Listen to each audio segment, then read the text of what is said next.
Linda Jamii has sued the Kenya Kwanza administration for using the goodwill of Mboga and Bodaboda without permission for political gain. The High Court has been asked to fine Kenya Kwanza a total of 426 billion shillings, which is the worth for the goodwill of Bodaboda and Mboga. Why are we reaching that figure? Bodaboda and Mboga contributes 80%. That whole sector contributes 80% of the GDP. Bodaboda alone contributes 1 billion shillings per year to the economy. If you take annually, that is 365 billion shillings that he contributes in terms of revenue to the Kenyan economy.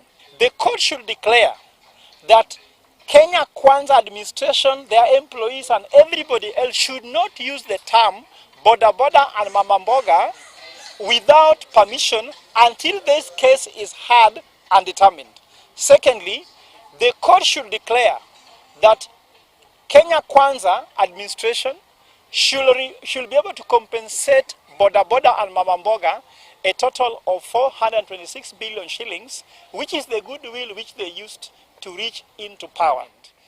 At the same time, we want to urge any other political formation, political body, that you should respect people's businesses. When you use somebody's business to get fame, and then you rise to power, then you forget them. It has been seen on television, the Mboga that took William Ruto as a presidential candidate to Bomas, who introduced him as if she was going to government. She was forgotten. And she has cried that she was betrayed.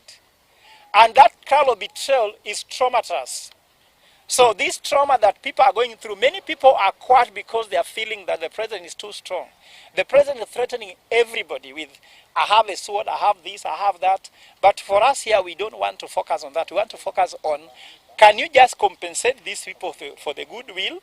Or at least give us evidence of the permission they gave you to use it.